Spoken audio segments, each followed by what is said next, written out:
各位投資界及媒體的朋友們，大家午安。我是台積電法人關係處的蘇智凱，歡迎您參加台積公司2024年第四季的法人說明會。由於本法說會是向全球投資人同時連線轉播，所以我們會全程使用英文，請您見諒。Good afternoon, everyone, and welcome to TSMC's fourth quarter 2024 earnings conference and conference call. This is Jeff Su, TSMC's Director of Investor Relations, and your host for today.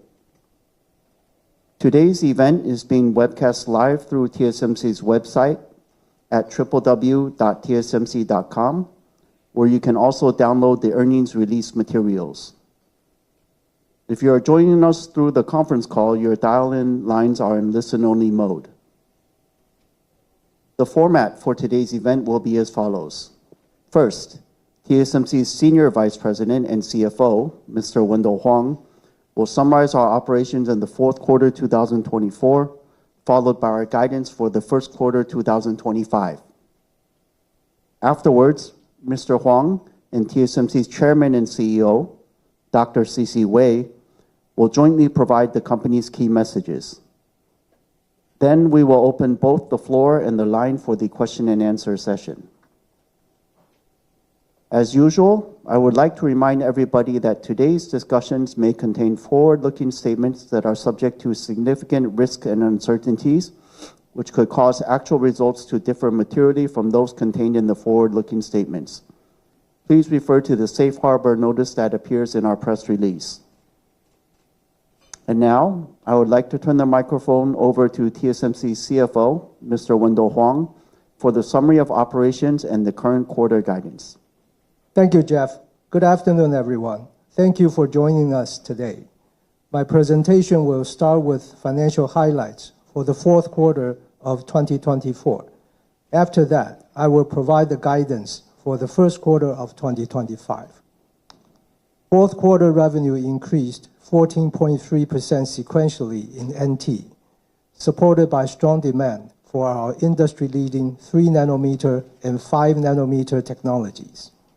Gross margin increased by 1.2 percentage points sequentially to 59%, mainly reflecting a higher capacity utilization rate and productivity gains, partially offset by the dilution of 3 nanometer ramp-up. With operating leverage, total operating expenses accounted for 10% of net revenue. Thus, operating margin increased by 1.5 percentage points sequentially to 49%. Overall, our fourth quarter EPS was 14.45 NT, and ROE was 36.2%. Now let's move on to revenue by technology. 3 nanometer process technology contributed 26% of wafer revenue in the fourth quarter. 5 nanometer and 7 nanometer accounted for 34% and 14% respectively. Advanced technologies, defined as 7 nanometer and below, accounted for 74% of wafer revenue. On a full year basis, 3 nanometer revenue accounted for 18% of 2024 wafer revenue, 5 nanometer 34%, 7 nanometer 17%. Advanced technologies accounted for 69% of total wafer revenue, up from 58% in 2023.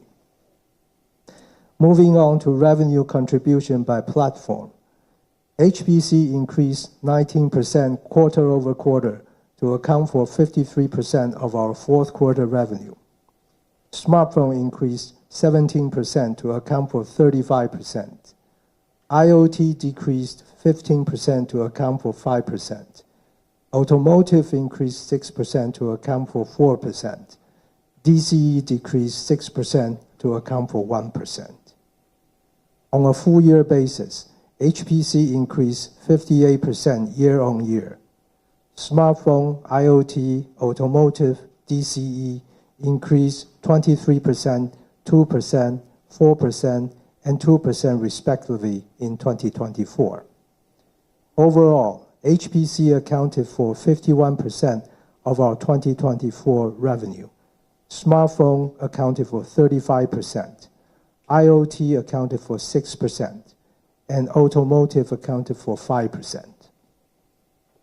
Moving on to the balance sheet, we ended the fourth quarter with cash and marketable securities of 2.4 trillion NT, or $74 billion. On the liabilities side, current liabilities increased by 184 billion NT, mainly due to the increase of 71 billion in accounts payable and increase of 99 billion in accrued liabilities and others. In terms of financial ratios, accounts receivable turnover days declined by 1 day to 27 days, while inventory days decreased by 7 days to 80 days, primarily due to shipment of N3 and N5 wafers. Regarding cash flow and CapEx, during the fourth quarter, we generated about 620 billion NT in cash from operations, spent 362 billion in CapEx, and distributed 104 billion for the first quarter 24 cash dividend. Overall, our cash balance increased 241 billion NT to 2.1 trillion at the end of the quarter. In US dollar terms, our fourth quarter capital expenditures total $11.2 billion. Now let me recap our performance in 2024. Due to the strong demand for our 3 nanometer and 5 nanometer process technologies, we continue to outperform the foundry industry in 2024. Our revenue increased 30% in US dollar terms to $90 billion, or increased 33.9% in NT to 2.89 trillion NT. Gross margin increased 1.7 percentage points to 56.1%, mainly reflecting improvements in overall capacity utilization, partially offset by 3nm dilution and higher electricity costs. With operating leverage, our operating margin increased 3.1 percentage points to 45.7%. Overall, full-year EPS increased 39.9% to 45.25 NT, and ROE increased 4.1 percentage point to 30.3%. On cash flow, we spent $29.8 billion US dollars, or 956 billion NT in CAPEX, generated 1.8 trillion NT in operating cash flow, and 870 billion in free cash flow. We pay 363 billion NT in cash dividends in 2024, up 24.5% year-over-year. I've finished my financial summary. Now, let's turn to our current quarter guidance. We expect our business in the first quarter to be impacted by smartphone seasonality, partially offset by continued growth in AI-related demand. Based on the current business outlook, we expect our first quarter revenue to be between 25 billion and 25.8 billion US, which represents a 5.5% sequential decline or a 34.7% year-over-year increase at the midpoint. Based on the exchange rate assumption of $1 US to 32.8 NT, gross margin is expected to be between 57% and 59%. Operating margin between 46.5% and 48.5%. Regarding tax rate, our effective tax rate was 16.7% in 2024. For 2025, we expect our effective tax rate to be between 16% and 17%. This concludes my financial presentation. Now let me turn to our key messages. I will start by talking about our fourth quarter 24 and first quarter 25 profitability. Compared to third quarter, our fourth quarter gross margin increased by 120 basis points sequentially to 59%, primarily due to a higher capacity utilization rate and productivity gains, partially offset by dilution from the continued ramp-up of our 3nm technology. We have just guided our first quarter gross margin to decrease by 100 basis points to 58% at the midpoint. This is primarily due to ramp costs associated with N2 and CoWoS expansion and the start of dilution from our overseas fabs. As a reminder, 6 factors determine TSMC's profitability: leadership, technology development and ramp-up, pricing, cost reduction, technology mix, capacity utilization, and foreign exchange rate.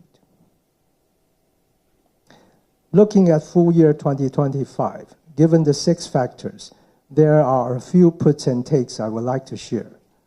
On the one hand, we are working hard to increase our value. The dilution impact from our N3 ramp is expected to gradually reduce, and we expect our overall utilization rate to moderately increase in 2025.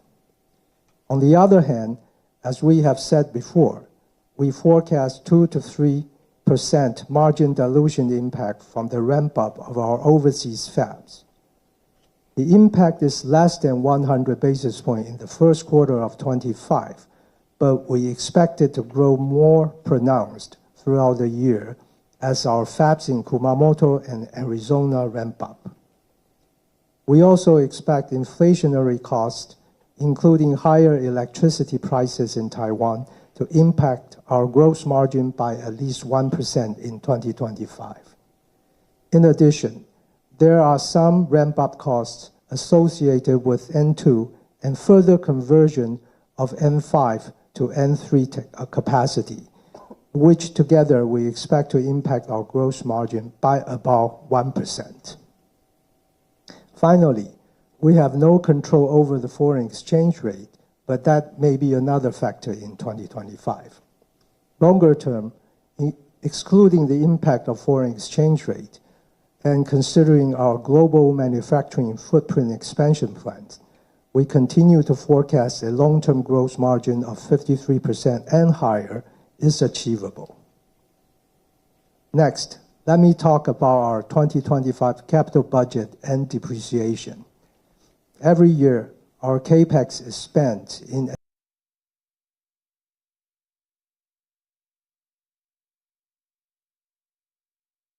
market demand profile. At TSMC, a higher level of capital expenditures is always correlated with higher growth opportunities in the following years. In 2024, we spent $29.8 billion as we continue to invest to support our customers' growth. With our strong technology leadership and differentiation, we are well positioned to capture the multi-year structured demand from the industry megatrends of 5G, AI, and HPC. In 2025, we expect our capital budget to be between $38 and $42 billion as we invest to capture the future growth. Out of the $38 to $42 billion CapEx for 2025, about 70% of the capital budget will be allocated for advanced process technologies. About 10 to 20% will be spent for specialty technologies, and about 10 to 20% will be spent for advanced packaging, testing, mask making, and others. Our depreciation expense is expected to increase by high single-digit % year over year in 2025, as newly incurred depreciation will be partially offset by other nodes rolling off depreciation. Even as we invest for the future growth with this level of CapEx spending in 2025, we remain committed to delivering profitable growth to our shareholders. We also remain committed to a sustainable and steadily increased cash dividend per share on both an annual and quarterly basis. Now, let me turn the microphone over to C.C. Thank you, Wendell. Good afternoon, everyone. First, let me start with the conclusion of 2024 and our 2025 outlook. 2024 was a mixed year of recovery for the global semiconductor industry. AI-related demand was strong, while other applications saw only a very mild recovery, as macroeconomic conditions weigh on consumer sentiment and end market demand. Concluding 2024, the Foundry 2.0 industry, which we define as all logical wafer manufacturing, packaging, testing, mask making, and others, increased 6% year over year, slightly lower than our previous forecast. Supported by strong demand for our leading-edge process technologies, TSMC's revenue increased 30% year over year in US dollar terms, outperforming the foundry industry growth. Entering 2025, we expect fabless semiconductor inventory to have returned to a healthier level exceeding 2024. We forecast the Foundry 2.0 industry to grow 10% year over year in 2025, supported by robust AI-related demand and a mild recovery in other end market segments. Supported by our technology leadership and broad customer base, we are confident we can continue to outperform the industry growth.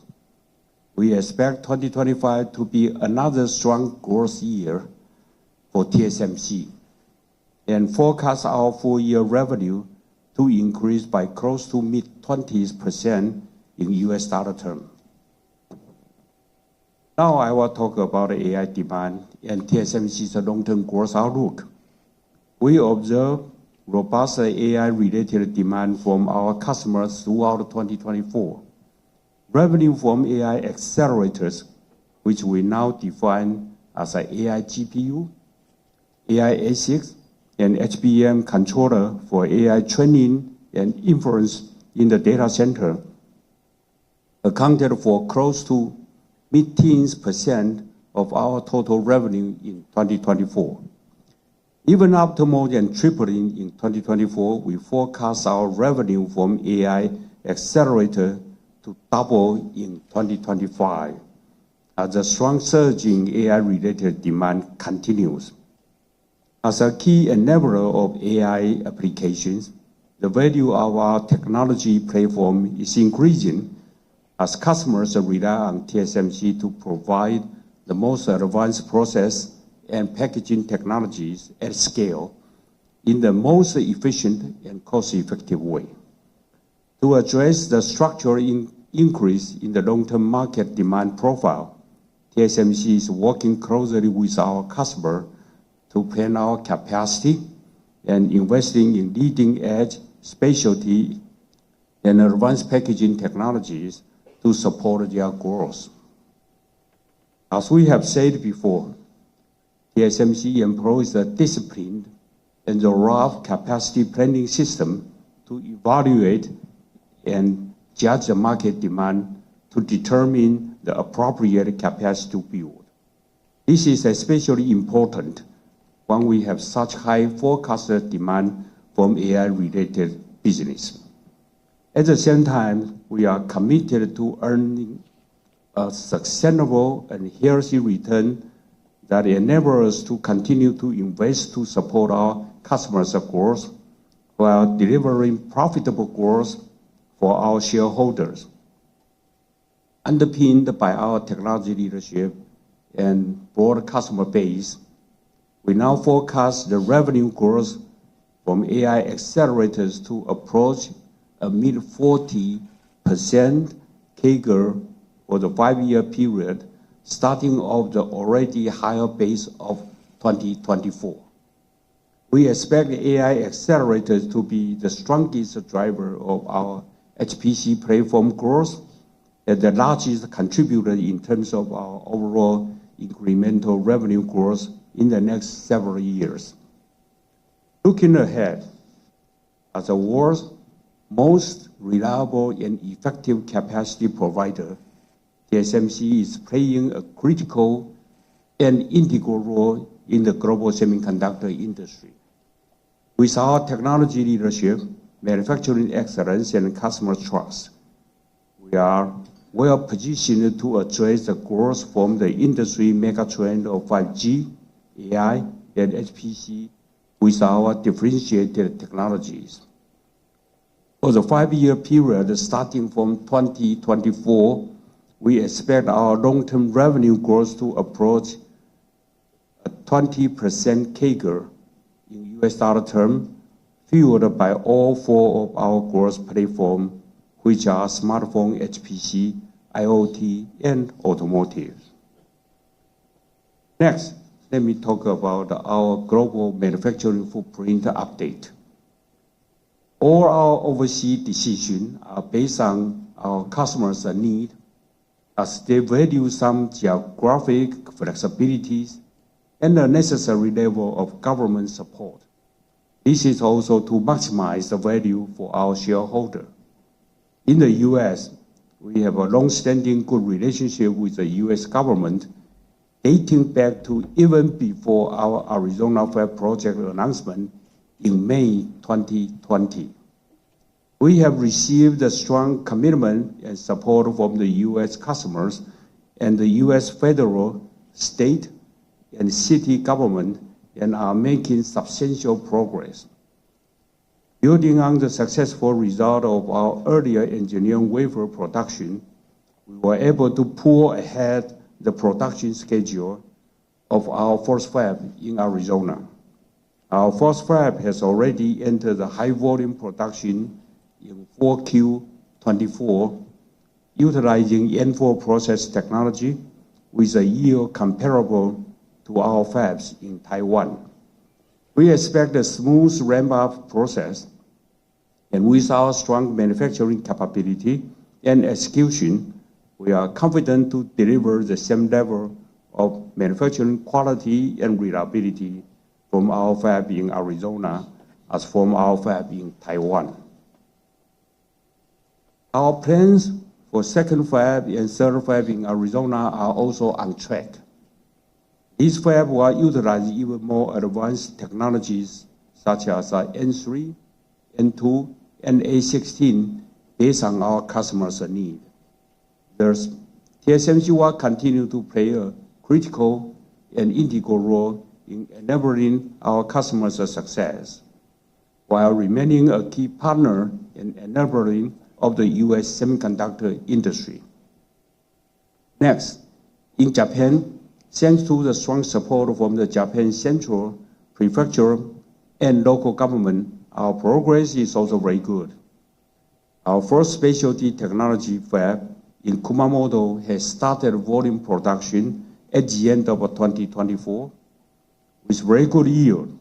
Construction of our second fab, specialty fab, is scheduled to begin this year. In Europe, we have received strong commitment from the European Commission and the German federal, state, and city government. We are progressing smoothly with our plans to build a specialty technology fab in Dresden, Germany, focusing on automotive and industrial applications. In Taiwan, we continue to receive support from Taiwan government, and we are investing in and expanding our advanced technology and packaging capacities. Given the robust multi-year demand for our 3nm technology, we continue to expand our 3nm capacity in Tainan Science Park. We are also preparing for multiple phases of 2nm fabs in both Hsinchu and Kaohsiung Science Park to support the strong structural demand from our customers. We are also expanding our advanced packaging facilities across several locations in Taiwan. As we have said before, under today's fragmented globalization environment, overseas fab costs are higher for everyone, including TSMC and all other semiconductor manufacturers.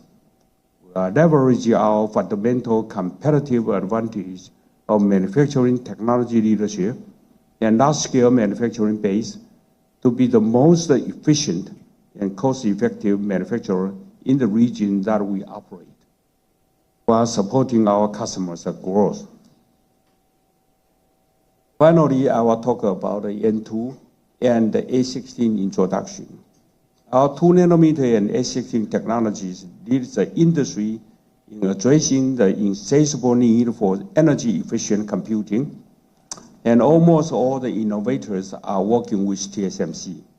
We expect the number of the new tape-out for 2nm technology in the first 2 years to be higher than both 3nm and 5nm in their first 2 years, fueled by both smartphone and HPC applications. N2 will deliver full node performance and power benefit with 10 to 15 speed improvement at the same power, or 20 to 30% power improvement at the same speed, and a more than 15% chip density increase as compared with the N3E. N2 is well on track for volume production in second half of 2025 as scheduled, with a ramp profile similar to N3. With our strategy of continuous enhancement, we also introduced N2P as an extension of N2 family. N2P features further performance and power benefit on top of N2.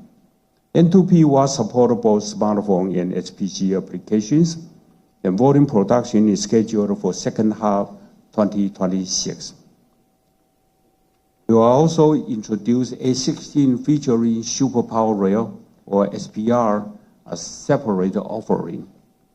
TSMC's SPR is an innovative, best-in-class backside power delivery solution that is first in the industry to incorporate a novel backside metal scheme that preserves the gate density and device with flexibility to maximize the product benefit.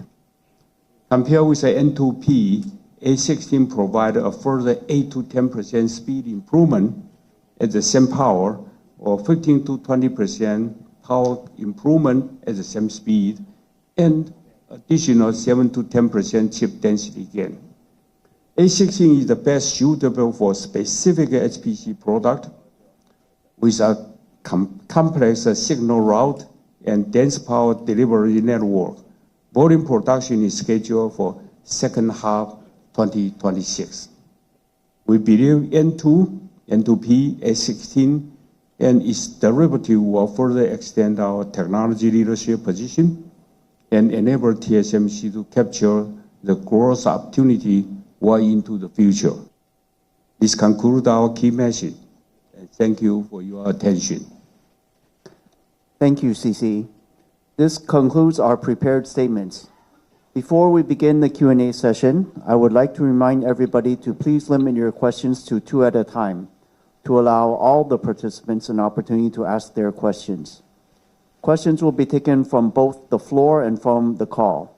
Should you wish to raise your question in Chinese, I will translate it to English before our management answers your question. For those of you on the call, if you would like to ask a question, please press the star then 1 on your telephone keypad now. If at any time you would like to remove yourself from the questioning queue, please press star 2. Now we will begin the Q&A session. We'll take the first few questions here from the floor and then go to online. I think maybe left, middle, right.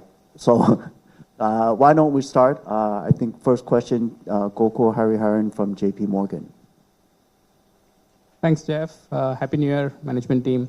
My first question is on the TSMC's US future strategy. There has been a lot of changes recently. Taiwan relaxed the N-1 restriction. There was a news about that a week back.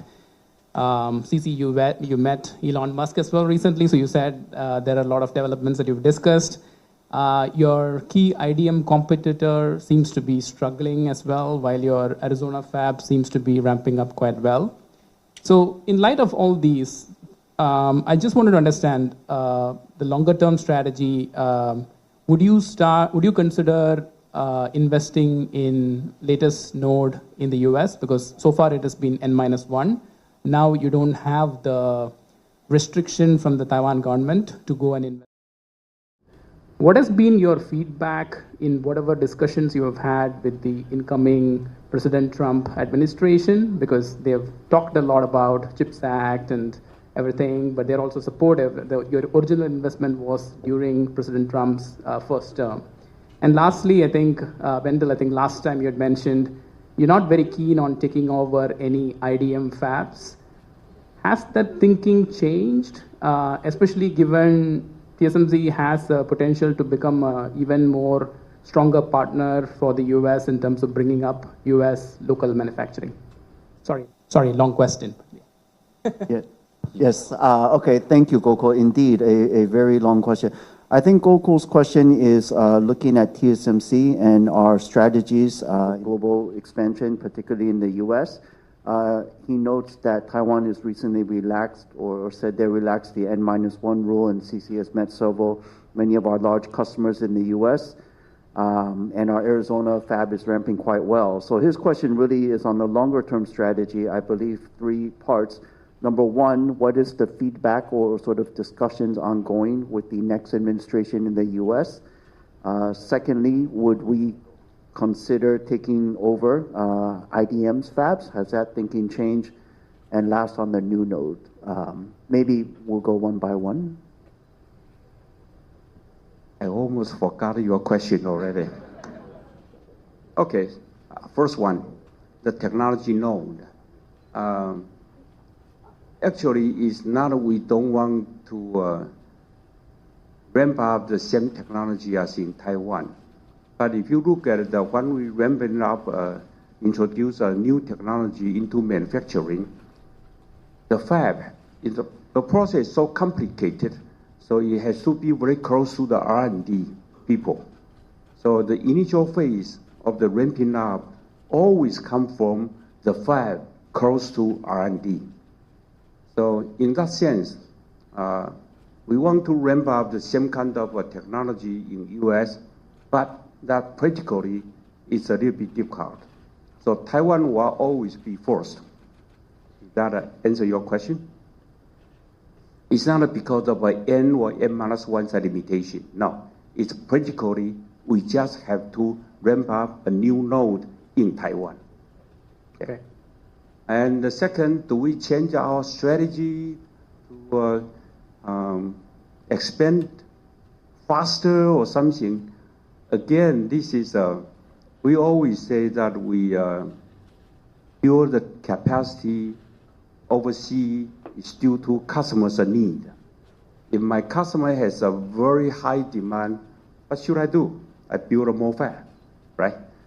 With the necessary government support, by the way.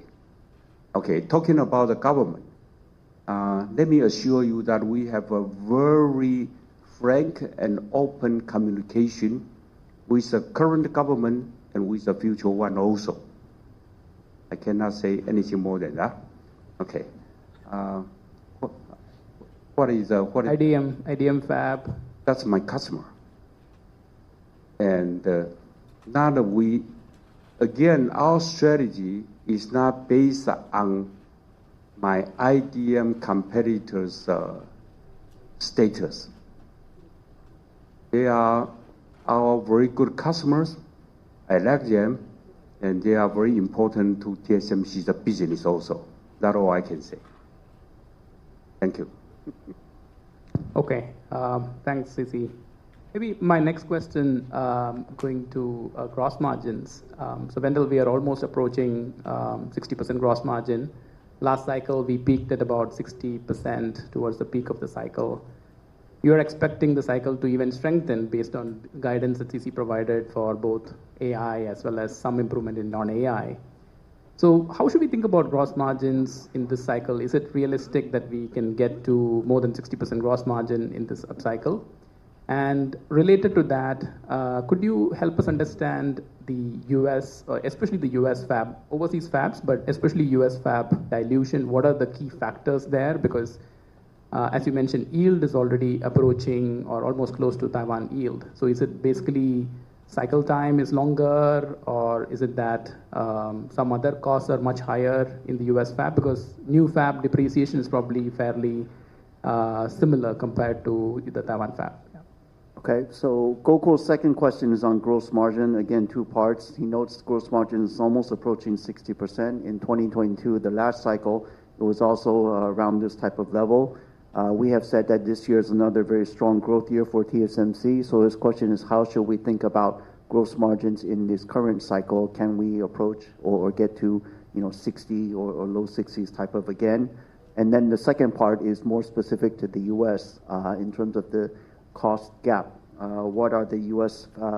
cost factors leading to the dilution impact? Okay, Gokul, first question on the gross margin.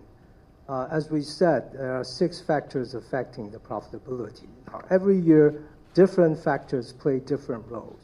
But for example, if the utilization is extremely high, like the last cycle, it is not impossible for us to reach what you just said.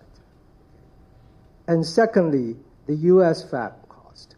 It is more expensive in the U.S., mainly because of several reasons. Number one, the smaller scale. Right? Now, number two, the higher price in the supply chain. And number three, the very early stage of the ecosystem. So if you add all these up, as we said, 2 to 3% dilution from our overseas fabs every year in the next 5 years. If I use the 2 to 3% and do some math, it feels like the overseas fab is starting at, 10% gross margin or 5% gross margin. Just adding up factors. Obviously, it's not how it works, but I'm just doing outside in. Is that right? Is that the right kind of ballpark in terms of thinking about margin? All we can share is the 2 to 3%. Yeah. I don't think TSMC has ever started a fab at 10% gross margin. Thank you. So, Gokul, we are working hard to improve it. Okay, thank you, Gokul. We'll go to the middle. Laura Chen from Citibank. Thank you, and congratulations for the good result. I just want to have more details about your review. I mean, I think people are kind of looking for your updated long-term CAGR growth. So I believe that 20% starting from a already very high base in 2024 is a really good long-term objective. But just wondering that aside from the strong AI demand, what's your view on the traditional applications like a PC and the smartphone growth, in particular for this year? Okay, so Laura's first question is looking, she notes that we have updated our long-term CAGR to be approaching 20%, revenue growth in US dollars, starting off even the high base of 24. So her question is, of course, AI demand is part of that, but what about smartphone and PC? And I think your question is specific to this year, CC, 2025. This year is still a mild growth for PC and smartphone, but everything is AI related. All right. So you can start to see why we have confidence to give you a close to 20% CAGR in the next 5 years. AI. You look at a smartphone, they will put the AI functionality inside. And not only that, so the silicon content will be increased. In addition to that, actually the replacement cycle will be shortened. And also they need to go into the very advanced technology. Because of, if you want to put a lot of functionality inside a small chip, you need a much more advanced technology to put those kinds of things. Put all together, that even smartphone, the unit growth is almost low single digit, but then the silicon and the replacement cycle and the technology migration that give us more growth than just a unit growth. Similar reason for PC. So we can kind of expect those AI capable edge devices, they were all based on 2 nanometer next year, perhaps second half. Leading edge technology. Okay. That's what I say. Okay, thank you. And also my next question is about AI. I noted that this times you include that the HBM controller into your AI business revenues definition. So can you provide us more update about what the HBI base die business opportunities could be? And previously TSMC kind of announced cooperation with the key memories suppliers globally. Can you give us more details or updates on what the progress of this business engagement? Okay, thank you, Laura. So Laura's second question is on HBM controllers. She notes that our definition of AI accelerators includes memory controllers or HBM controllers. So her question is, how do we see this opportunity, or what is the opportunity for TSMC, and what is the progress of this working with our memory partners? We are working with all the memory suppliers, all of them. And that is because of TSMC's logic chip or logic technology more advanced, and that means our customers' requirement. So all of them are working with TSMC. Now we start to see some of the product coming out, but the high volume probably you need to wait for another half of 1 year to see the high volume and big contribution to TSMC's revenue. Okay, thank you. We'll move to this side of the room. I guess we have Charlie Chan from Morgan Stanley.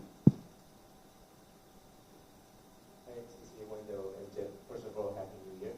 I think it's going to be a very exciting year given your bullish outlook and also lots of news going let me start with overnight. The U.S. seems to put a new framework on restricting China's AI business, right? So I'm wondering whether that will create some business impact on the China business and how the program manage it. And also for some chips in the middle, high performance like crypto mining, autonomous driving chip, do you think that it count as cloud AI? And would TSMC be able to continue to service your China customers? Thank you. Okay, thank you, Charlie. So Charlie's first question, if I may sort of extrapolate or summarize, is about the announcements of different types of U.S. export restrictions this week pertaining to China and AI-related chips. So his question is, what is the impact to TSMC? How does it impact our business? So far, we don't have all analysis yet, but the first look is not significant, it's manageable. So that meaning that my customers who are being restricted or something, we are applying for the special permit for them, and we believe that we have a confidence that they will get some permission so long as they are not in the AI area. Okay. Especially automotive industry, or even you talk about the crypto mining. Yeah. That's super helpful. And my second question is actually very hard reason as well, the CPO. I think your main partner, TSMC and Taiwan, this time probably decided meeting you, right? Probably also wanting to handle this supply chain. So based on your recent technology symposium, right? You already get ready for your COUPE or COUPE optical engine. But do you think the Taiwan supply chain can really facilitate this CPO? Because without these key components, the next generation Rubin schedule could have some issue. So I think this is part of first part of the question about how you're going to facilitate this secure supply chain. And secondly, to TSMC, your foundry service, right? Do you see significant upside with the optical networking migrate to CPO? Because I ask this because some conventional product like optical transceiver, DSP, could be replaced. Thank you. Well, Charlie's second question is a very specific topic. He wants to know, well, if I can generalize, because we certainly don't comment on customers or their products, but in terms of our progress on silicon photonics and CPO, how are we working with customers? How are we preparing as part of our advanced packaging solutions? And what are the opportunities for TSMC as optical moves to silicon photonics and other type of solutions on a general basis? Charlie, that's a very technical question, Silicon photonics, we are working on it, as you said, and we got a good result also. However, a big volume, I don't think it will be in this year, or probably we have to wait for 1 or 1.5 years to you can see that the contribution of the volume production. The initial results are quite good, no doubt about it, and so my customers are quite happy. Okay, thank you, CC. Operator, we'll now move to the questions online. We'll take the first call from the online participant, please. Yes. First question, Brett Simpson, Arete Research. Yeah, thanks very much. And can I just say congratulations on reaching 100 billion in annual sales in Q4. It's quite a milestone. So my first question is on Arizona. I think, Wendell, you mentioned that we need to see some higher scale. So can you update us on the status of phase 2? It looks like the construction of the shell is nearly complete, but it would be great to understand more about how you see P2 developing over the course of 2025. And in terms of pricing U.S. wafers, how are you planning to do this? Will you have a U.S. price and a Taiwan price, or are you more likely to have a global price regardless of where you make the wafers? Thank you. Okay, so Brett's question, first question is on Arizona, maybe split into two parts. First is in terms of, we have already started the volume production of the first fab, so Brett would like an update on the progress of the second fab in terms of the construction of the buildings and the shells, etc. And then the second part would be on the pricing of overseas. As we say, there's value to our customers. He wants to know, do we charge a separate price or is it part of the overall pricing, etc., etc.? Let me answer the second question first.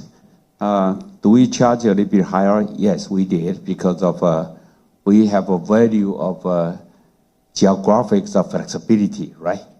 And you guys know that made in USA is a premium product. Yes, we discuss with our customer, and they are all agree and happy to work with TSMC so that we can, because of the cost structure over there, so it's a little bit higher price over there. The progress of the first fab is right now in volume production. Second fab, we almost finished all the building and start to put the facility, etc., etc. And we expect that we move the tools this year also. And we have a plan that our third fab probably will start very soon, and we will announce it in the later days. Okay. Okay, thank you, CC. Brett, does that answer your first question, and do you have a second one? Yeah, very clear. And the second question, I wanted to get your perspective. Broadcom CEO recently laid out a large SAM for AI hyperscalers building out custom silicon. I think he was talking about 1 million accelerator clusters from each of the customers he has in the next 2 or 3 years.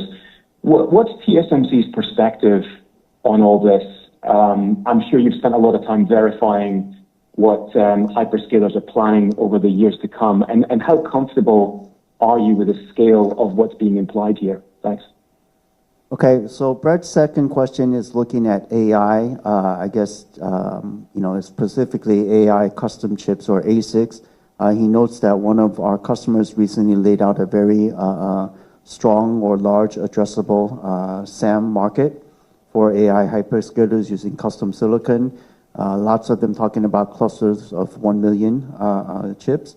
So he wants to know, what is TSMC's view? How do we see this trend in terms of AI ASICs as part of the AI demand megatrend?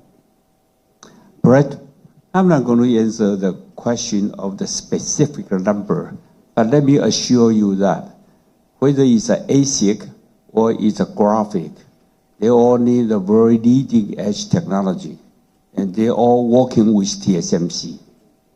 Okay, so and the second one is the demand real, or is as a number that my customer said?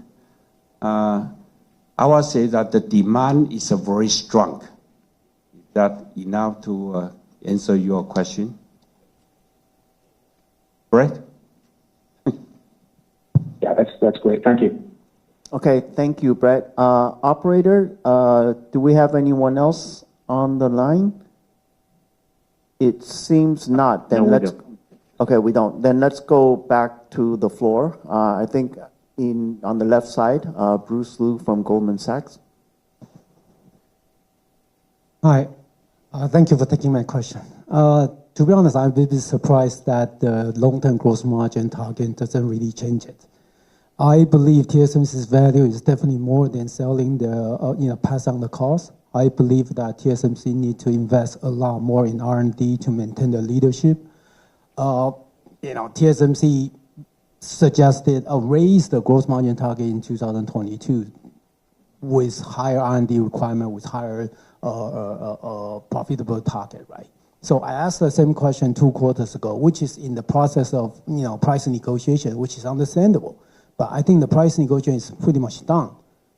What's the discrepancy here? Why TSMC cannot raise the profitability target? Okay, so Bruce's first question, he wants to know, again, our long-term gross margin. Why are we not changing the target of 53 and higher? Okay, he correctly notes that certainly TSMC's value is increasing, and certainly TSMC, we need to invest a lot of money in R&D and capacity to support our customers' growth. So we have always had a focus on earning the right return. He also notes in 2022, well, our gross margin used to be about 50, then we raised it to 53 and higher. So his question is, why is it not and higher, I guess? Hey, Bruce. As we said, 6 factors affecting the profitability. Every year, different factors have different weight. Now, 2 things to note. Number 1, starting from this year, overseas fab expansion, 2 to 3 percentage point impact every year for the next 5 years. The other things to note, macro environment, uncertainty, which may lead to impacting the global economy, which may lead to end market demand. Now, having said that, we are in a capital-intensive industry, so we will need to earn a healthy return to continue to invest to support our customer, support their growth, and also deliver a profitable growth to our shareholders. And you mentioned about the raising of long-term gross margins back in 2022 to 53% and higher, and we have been able to deliver that and higher part since then. So given all the above, we continue to think that 53% and higher gross margin is achievable, and we work very hard to achieve on the higher part. Okay, I'll try next 2 quarters. For the CoWoS capacity, TSMC has been very aggressive in expanding the capacity. However, the application is highly concentrated in AI at the current stage, which there are certain noise around it. When can we see non-AI application, such as server, smartphone, or anything else, can be can start to adapt CoWoS capacity in case there is any fluctuation in the AI demand? Okay, thank you, Bruce. So Bruce's second question is on CoWoS capacity. In his words, we have been very aggressive to expand the capacity, but his concern is highly concentrated with AI-related demand. So his question is, when do we expect to see more non-AI application adoption of CoWoS solutions? Well, yes, today is all AI focused, and we have a very tight capacity and cannot even meet customers' need. But whether other products will adopt this kind of a CoWoS approach, they will. It's coming, and we know that it's coming. So that's all I can say. When? It's coming. Okay, I'll try next quarter. On the CPU and on the server chip, let me give you a hint. Thank you. Okay, thank you, Bruce. We'll go to the middle. Arthur Lai from Macquarie. Hi, C.C. and Wendell and Jeff. Arthur Lai from Macquarie. So first of all, congrats on the strong growth margin. Just have a very quick follow-up on the US and JP expansion, as this is important. My client keep chasing me. Do you have operational strategy to mitigate the cost gap between the overseas fab and Taiwan fab? Yeah, I think CC you hint that you work on it and improve the gross margin.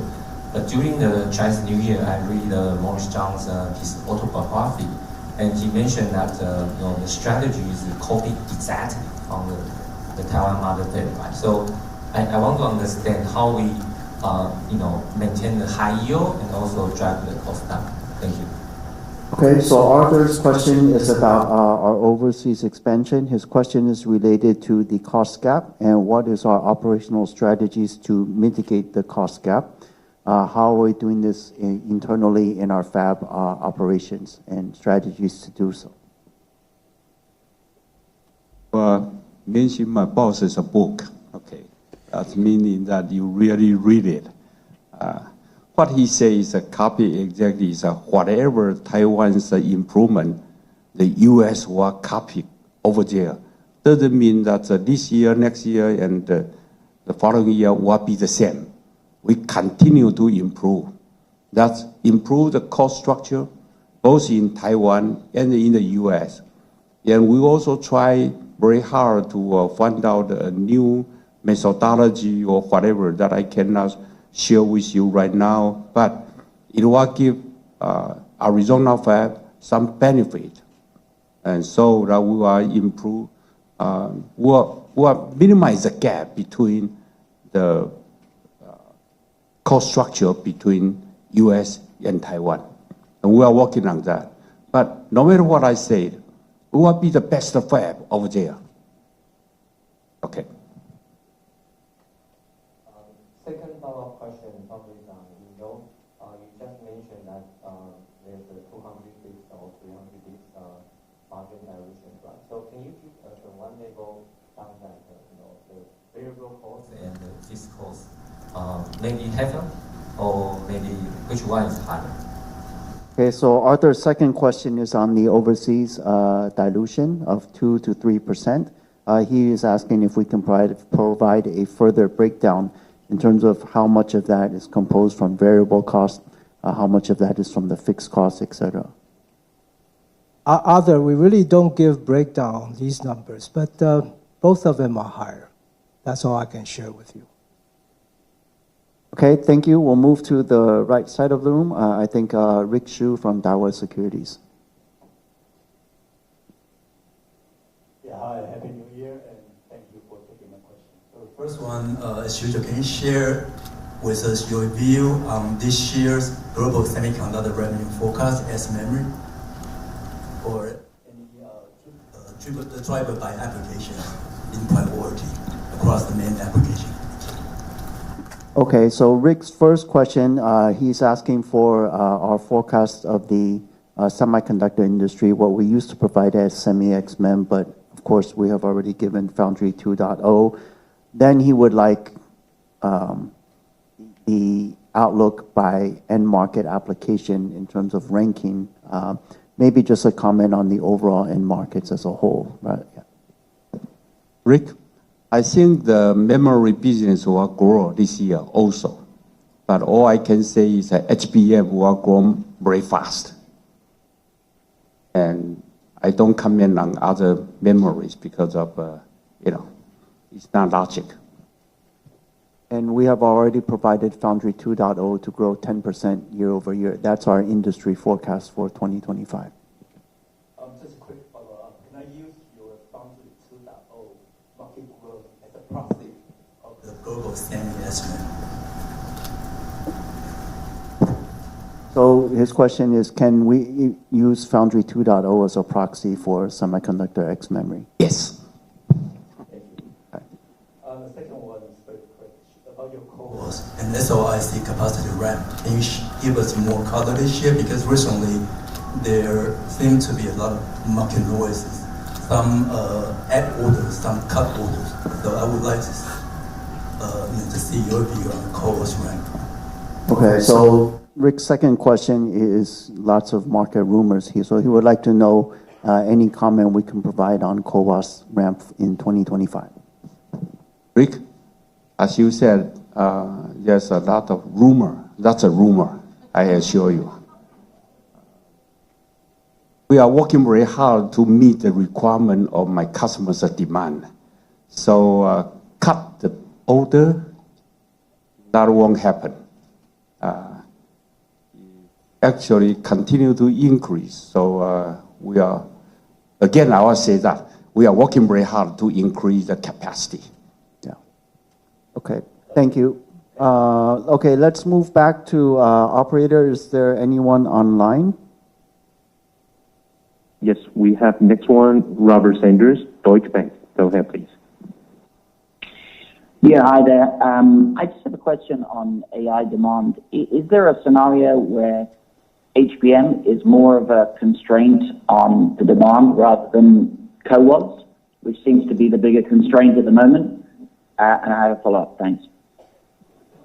Okay, so Rob is asking us to comment on AI demand and HBM status constraint, or what is the bigger constraint in AI demand? I don't comment on other supplier, but I know that we have a very tight capacity to support the AI demand. I don't want to say I'm the bottleneck. TSMC always working very hard with customer to meet their requirement. That's all I can say. You have a second question. Yeah, just on SOIC, there's been more discussion in the market around your smartphone customers adopting SOIC. Can you just discuss if there's any kind of inflection point here, whether it's in the PC domain or the smartphone domain, or is this still more of a data center story? Thanks. Okay, well, Rob's second question is on SOIC adoption. His question, basically in a nutshell, is when do we see an inflection point for smartphone application to adopt SOIC? Today, SOIC's demand still focus on AI applications. Okay. For PC or for other area, it's coming, but not right now. Okay, thank you, Rob. Thank you, CC. I think in the interest of the time, we'll take the last two questions, please. Okay, I guess we'll go to Sunny Lin from UBS. Good afternoon. Thank you for taking my questions. And so my first question is to try to get a bit more clarity on the cloud growth for 2025. I think longer term, without a doubt, the technology definitely has lots of potential for demand opportunities. But I think if we look at 2025 and 2026, I think there could be increasing uncertainties coming from maybe CSP spending, macro, or even some of the supply chain challenges. And so I understand the management just provided a pretty good guidance for this year for the sales to double. And so if you look at that number, do you think there's still more upside than downside as we go through 2025? Or how should we think about the demand profile for this year and next year? Okay, well, Sunny's question is about the AI-related demand. We have said that even after tripling, more than tripling last year, it will double again in 2025. She wants to know, is there upside or downside to this? And also for us to provide an outlook on the 2026 AI growth. Annie, I certainly hope there's an upside, but I hope I can, my team can supply enough capacity to support it. Did that give you enough hint? Okay. And we also forecast, based on the 2024's high number, we also forecast of mid-40s is CAGR for the 5 years. That gives you some kind of estimate that you can calculate. Yeah, also mid-40% is the long-term expectation in terms of the growth by next few years. But how should you think about the trajectory of the growth? For sure, this year is still pretty strong growth, but do you think at some point, maybe we see a moderation of growth temporarily and then followed by another ramp? Well, I think Sunny's question, again, is asking us to comment on 2026 outlook, which is a little bit early, or that, how do we see the trajectory of the growth? I've already said it's a little bit too early. All right. Sure, no problem. So I'll follow up maybe next quarter as well. And so my second question is on Edge AI. And so last year, management did expect maybe 2025 to be the inflection point for it to see more content related to Edge AI. So based on your current visibility, are you seeing clients ramping for this year for the Edge AI products, maybe into second half? And before you also mentioned Edge AI could potentially drive 5 to 10% die size increase. Would that be a one-time increase, or do you think beyond the 5 to 10% increase for the maybe first-gen product, there should be sustainable increase going forward? Okay, so Sunny's second question is related to Edge AI. She would like some more detail or color. Do we see customers ramping Edge or what we call on-device AI products in second half of this year? And the second part, in terms of the content increase, 5 to 10% increase, is this a one-time thing? Is this an ongoing thing? How do we estimate the content benefit from on-device AI? Okay, on the Edge AI, in our observation, we found out that our customers start to put more neural processor inside. And so we estimate it's a 5 to 10% more silicon being used.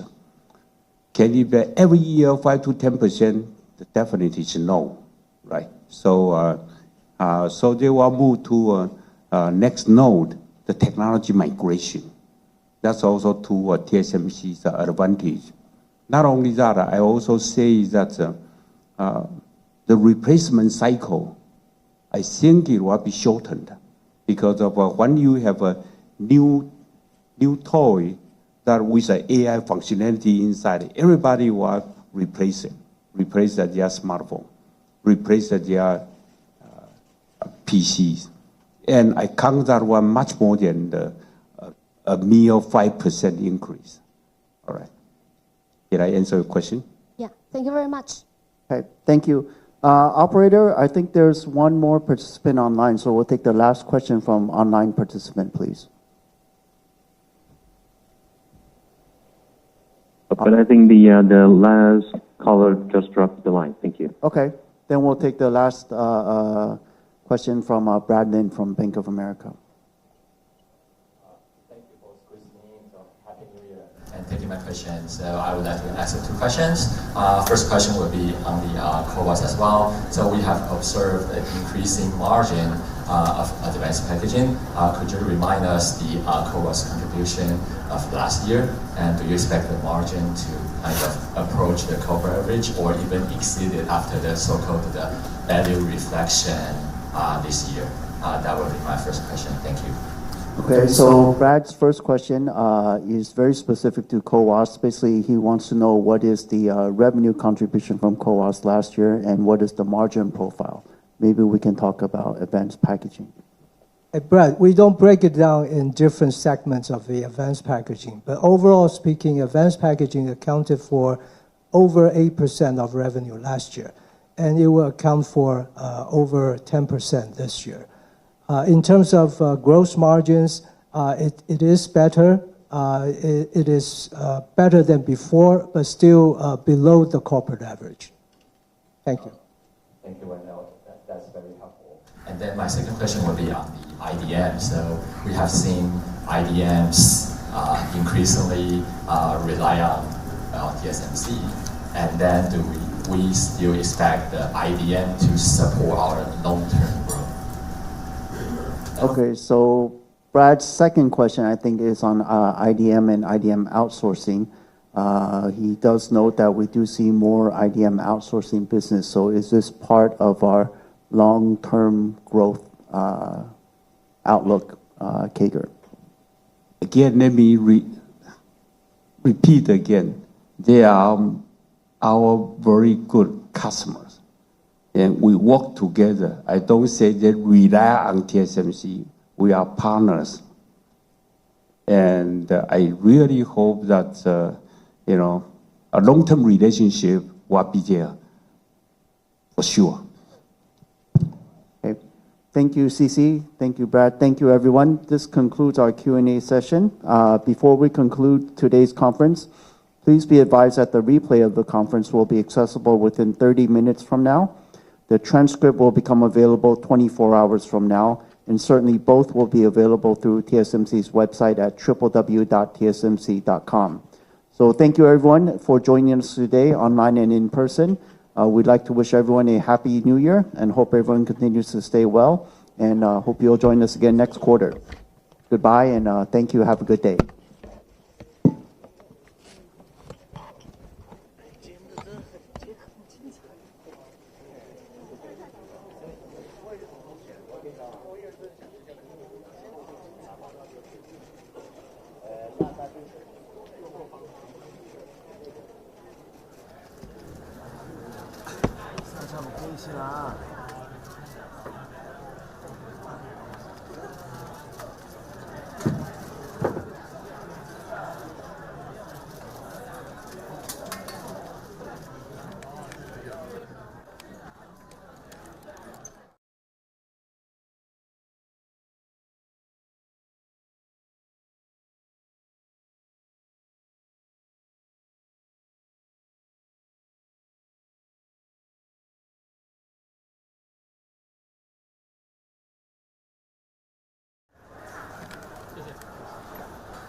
財務長稍早的時間呢，回答經常黃仁勳有提到會跟 CC 這邊見面的，我們這邊是不是有什麼規劃？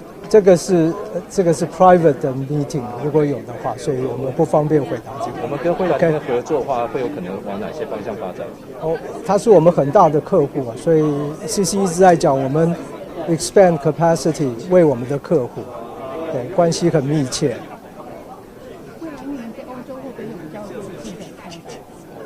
您所謂的進展是？歐洲的發展或是新廠？新廠是我們現在已經開始在規劃，已經開始整地，所以會繼續向前走。讓我們簡單聊一下，就是剛剛講到新政府有很多關稅政策啊什麼的，我們是不是已經有 meet up 去處理這個未來的問題？這個關稅的東西現在還沒有細節出來，所以我們很難現在回答。但通常來講，關稅呢，是進口商會要承擔。那這個結果呢，就是可能會影響到最終的市場需求，但是那個是間接性的影響。但是目前為止，我們因為沒有細節，所以還沒辦法很清楚的告訴你。那剛剛有講到的，就是跟新政府有良好的溝通，是不是？就是現在目前在不管是當前政府或是未來政府。是啊 ，CC 剛剛也提到，我們跟這個美國政府的溝通一向很好。從我們2020年5月在這個宣布這個 Arizona 的第一廠的這個計劃之前就開始合作。財務長可以確認一下嗎？就是說我們美國廠這邊的這個規劃是怎麼樣？然後因為我剛剛稍早這個 CC 就有提到說，客戶願意接受這個價錢成本較高的部分，可以幫我們講一下美國這邊。是美國的廠第一廠，去年第四季開始就已經開始在量產了。那這個良率很好，跟台灣的廠非常接近，基本上是一樣的。那客戶的這個價錢呢，剛剛 CC 也講過了。那在這邊的話，成本比較高，所以客戶跟我們一起分擔這個高的成本。我想請教一下，地緣政治一直是所有客戶關心的問題。好，那最近的台積電纜穩定性，不知道台積電本身有沒有做進一步的評估？就最近的心情？沒有。這方面沒有在討論。是。我們這次這個新廠的這個美國那邊的話，我們川普總統這邊會參加相關的活動嗎？我們現在還沒有規劃活動。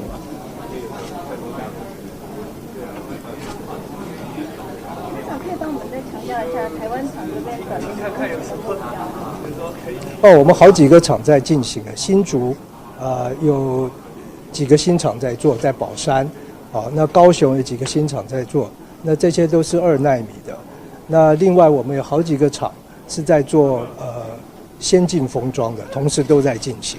所以在台灣的這個擴張是非常的大的。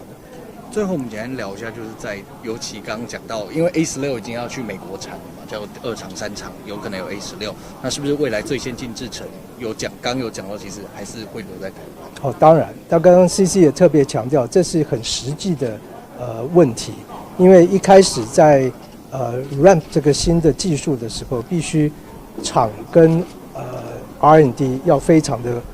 要 work together， 要很緊密的合作，所以這一點跑不掉。我想請教一下，最先進的晶片在如果美國量產出來，這對他們是一個很大的意義。您覺得這個會不會繼續影響到美中台之間的關係？我們在美國生產這個建廠都是因為客戶的需求，我想這一點大家要先了解。所以這是最主要的考量。好，如果大家沒有問題了，那財務長下面還有行程，所以謝謝大家，謝謝 Randall Gross Margin 真的好厲害。